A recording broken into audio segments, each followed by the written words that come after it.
Hello and welcome to Teaching Together. I'm Grace. And I'm Sierra. So if you are a new listener, welcome. We are trying a little bit of a different format this year, and we are putting together a full-length episode and then a couple of mini episodes all around the same topic or theme.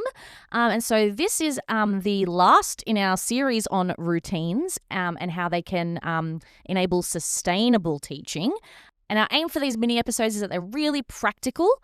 So if routines are a thing that you're really struggling with, we highly recommend you go back and have a listen to the others that are already on our feed. But today we are looking at when to let go of a routine, even if it looks beautiful. And I immediately think of my paper planner, which we did speak about at length in our full-length episode. Still grieving the loss of my paper planner.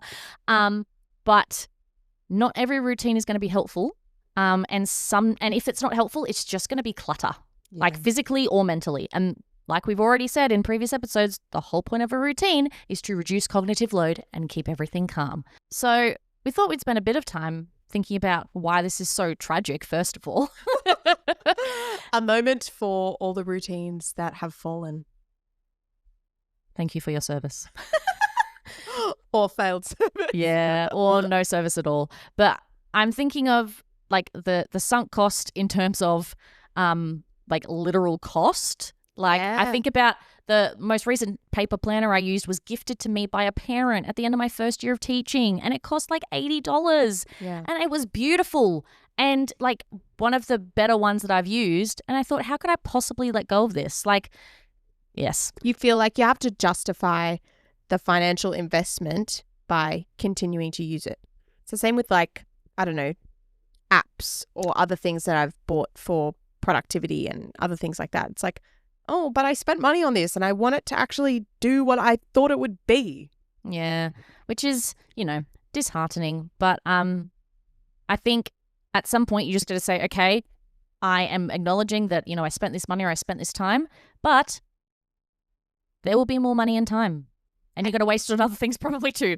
And thinking about how much your time is worth. Like, in a minute, we're going to talk about, like, you'll know a routine isn't really working when you're feeling like it's actually costing you more time than what it was meant to save you in the first place. And certainly this is how I feel about paper planners as well. In the past, is that I've done all my planning through my LMS, released all my lessons onto my various classrooms, and then I'm kind of writing it in my planner as if I need another reminder somewhere of what I'm going to be doing. And then if I miss a day, I'm going back and backfilling it, even though it's for no purpose other than to feel validated in the fact that I have a paper planner. So if you're spending like an hour to go back and backfill your paper planner, I don't know what our hourly rate as teachers works out to be, like roughly, let's say $45, $50 an hour. Like, you've almost spent the cost of your paper planner again, just trying to validate its worth. And we always say the to-do list never ends. You could have done probably at least one other very helpful, productive thing in that hour. And yeah, like who sees your paper planner? You. Yeah. But actually, thinking about who sees your paper planner, you might be hesitant to let go of a routine because you've said to your whole class, this is how we do stuff. And this is where you need to be humble and human to an appropriate degree in front of your class and say, look, I said we were going to do this.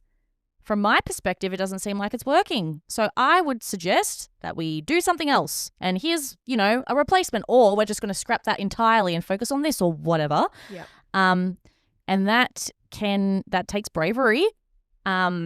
And a little bit of vulnerability to go to say to your class, I actually don't know everything. And I think it's really important that my students know that.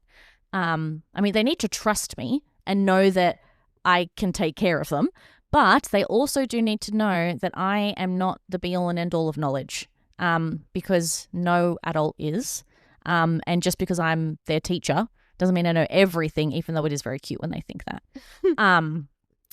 Yes. So please don't be afraid of saying to your class, oh, sorry, actually, this isn't working. We're going to try something We're going to try something different. I actually think that is the harder one to let go of. Like, if you've tried to create your own system for your admin stuff or your own routine for, like, I don't know, when and how you arrive at work or whatever your own sort of personal morning routine is, like, that's much easier to adapt and change when you recognize kind of flaws in your system than it is if you've worked really hard to teach 20 other people to do the same thing and then you're actually going to go, sorry, we're going to do something different. Like, that is harder. And I think that's where I've sometimes gone, you know what? I'm almost just going to let this fall by the wayside and maybe fail to acknowledge where it hasn't worked and fail to put something in its place. Which just gets awkward. Because kids are like, are we doing this thing? Remember that one time ages ago you said we were doing this and some kids are doing it and some aren't? Yeah. And it's just a whole thing. Yeah. Yeah. I think that there are definitely spots for appropriate transparency as a teacher. And I think that's one of them. Just to go, like, the stakes aren't really that high. It's just a classroom routine. But it's a good opportunity for you to say, I'm just human, just like you, and I make mistakes. Yeah. So you're listening to this episode thinking, ooh, I have a routine. Is it working? We're about to tell you how you can find that out. Here is your litmus test. So I know, Sarah, you did touch on some routines that you've had to let go of in our full-length episode, but I don't think you spoke about your Folio 5, which I was very sad to see go. Yes. But explain, what was the process? How did you grieve this loss? Look, I think Folio 5 comes and goes, which is almost maybe the signal to me that I need to, like, put it in the grave once and for all. Yeah. I think so my reasoning behind it very quickly is a folio is we almost always have a folio which attaches to every single design project we do, which is basically where the students just record the progress of their practical work and all of their research and sort of theory tasks that are associated with the project they're working on. I found that students kind of neglect to look at these when we do practical lessons. And so if I, when I had to farewell my little campfire gathering at the start of the lesson, the alternative was to kind of just let students come in, grab their work out of the cupboard and keep working, which is how a lot of my colleagues operate in terms of our practical subjects. But I wanted to try introducing Folio 5, which was just the first 5 minutes of the lesson where students come in, they jump straight onto their Google Slides, they've all got iPads that they work from, and they update their folio with maybe the photos that they took from last lesson or a quick, like, comment on where they're up to, or at the very least look at, okay, where am I up to? What do I need to get done today? And almost set themselves like a little practical goal. I just think 5 minutes isn't enough to get anything useful done. And so some days I'd just kind of not bother. And because I felt like maybe the last couple of lessons, Folio 5 actually blew out into Folio 15. And then I wanted to give them some time back, so I'd let them just come in and get started. And so it's just inconsistent. And so, yeah, I need to rethink that whole routine. We're still at the start of the year, so we haven't really got cracking on too much practical work yet. We're sort of in that theory phase of our planning and project development. But I would really like to think about, okay, what do I need to do here? Because this isn't working.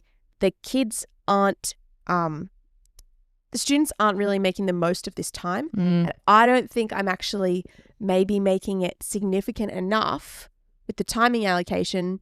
But then, yeah, it's really hard when you've got to juggle multiple things and also transitioning in and out of a lesson. And I also thought it would be a helpful, like, start of lesson transition in terms of, you know, just having a quiet moment. Everybody can get their heads in order. They've just come from maths or science or agriculture or wherever they've come from, and they can just recenter themselves on, okay, this is where I'm up to. This is where I need to keep going. But again, it's just not very practical. And I think for me, the sign that this routine isn't doing what I wanted it to do is that I'm inconsistent with it. And I feel like sometimes it's valuable and sometimes it's not. And really, a good classroom routine is something that has consistent value. Amen.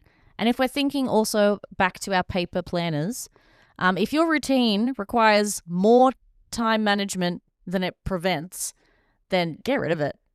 Kick it to the curb, because that's the opposite of what a routine should do. Yeah, and you'll know if it's causing chaos. Ditch it. So the next question naturally is, how do we do that? How do we get rid of our routines? Especially maybe in a classroom that you've set up around this routine, or you've sunk time and effort and classroom buy-in into this routine. How do we not let chaos fill that gap? And probably the best way I would suggest is to replace a routine rather than just removing it. And I'm speaking from a primary teacher perspective here. But maybe you don't need to replace it. Maybe you just need to get rid of it because it's becoming a bit of clutter. Just get rid of it. Like, you're the judge of your own classroom. Maybe you need to simplify it. I'm thinking again from a primary teacher perspective. Often I get very ambitious, especially when I'm getting used to students and figuring out where they're at.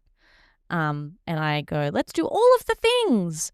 And then go, maybe 3 things might be better. Yeah. Especially like with infants and that kind of thing. Keep it simple, stupid.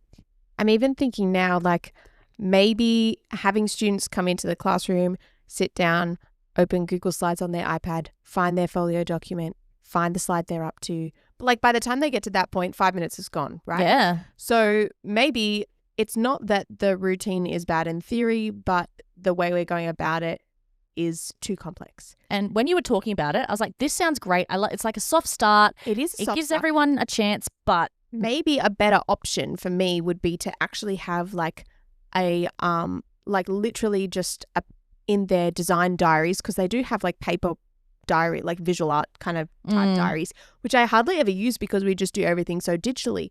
Maybe a better option would be, okay, the routine is you come in, you open your diary, you put the date at the page, you write 1 sentence about what you did last lesson, which could then later get typed up and transferred into their folio, and 1 sentence about what you're planning to get done today. hey, that doesn't sound that bad. Simplified, removing all those extra steps. I think the other reason I sort of stopped doing it was because I had a slide that I'd made with the instructions for the routine.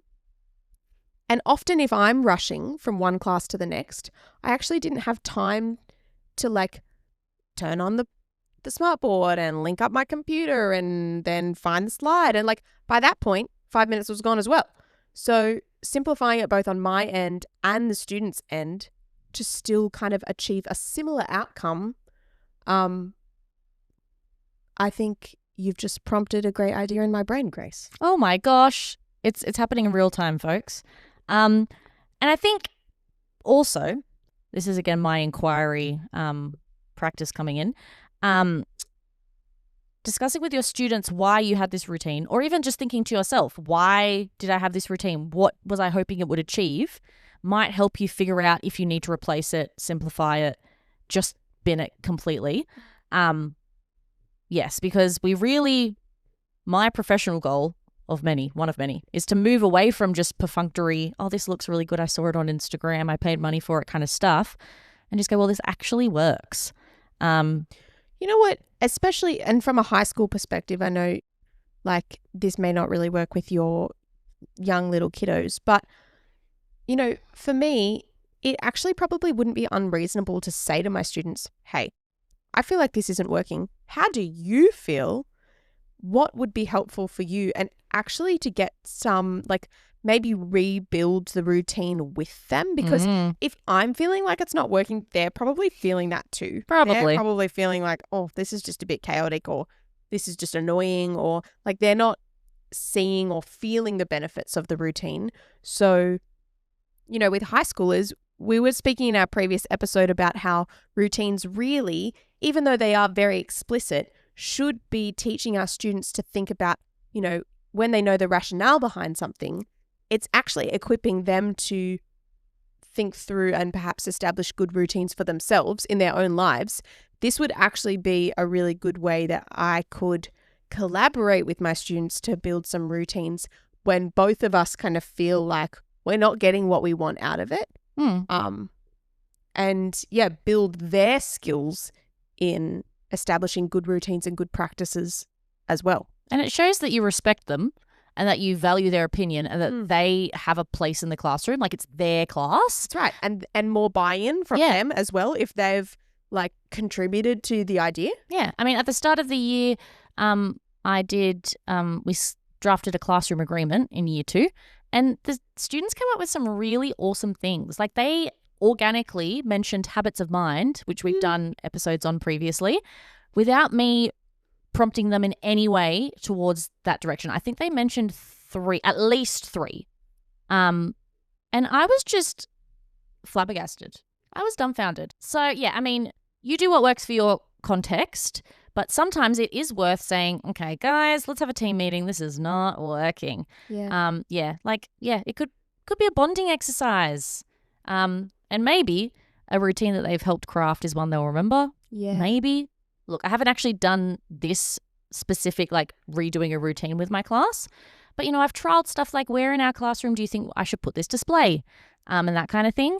Like just bothering to ask the students who inhabit that classroom, which is honestly, I mean, not that I've had years of practice, but it's a bit of a departure from my habit.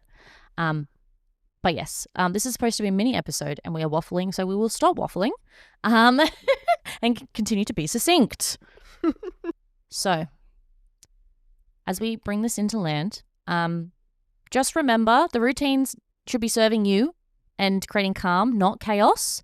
And if you spend $80 on a planner, that's okay. We're not judging you. Throw it in the bin if you need to. Amen. Just have a moment of silence and then throw it. And then it's gone. And I feel so much better for using my digital planner because I actually use it.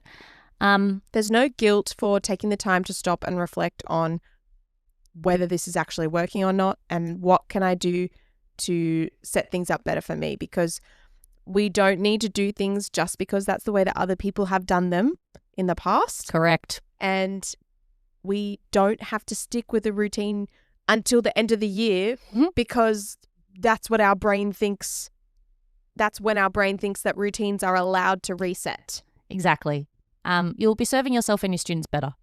And if you're feeling very overwhelmed at this point, or even if you just want to get started, we would suggest just pick one routine that you currently have, or maybe think about one you would like to have, and have a think about its purpose, how it currently works or could work in your classroom, and give it a go. If you feel that your students are at that level, maybe say, hey, I thought we could try this routine. And then listen to last week's episode, if you haven't already, to think about how do you explicitly go through that routine and really get your students on board so that it becomes a natural habit, and not something that you're feeling like is being forced. Exactly. And we would absolutely love to hear from you guys. Tell us what routines you're using, the ones that you absolutely love. Maybe you've got one that you've used for years and years and years. Please share your wisdom with us. We are at Teaching Together the podcast on all the socials. And I personally would love to see your routines. The unhinged and the hinged. I would love to hear from some other high school teachers what their like sort of start of lesson routines are. I feel quite lucky that I have 60-minute periods. So I'm not particularly rushed, and yet I always feel rushed. But I'm sure that there are people who have come up with really good like start of lesson routines and end of lesson routines with much shorter lesson allocations than what I have. So I would love to hear from people. And thank you for listening, and give us your feedback on this new format that we've got going on, because we're having fun doing it, but this is all about collaboration. Tell us how you feel. Give us a review if you feel so inclined. And we will see you next time. Bye.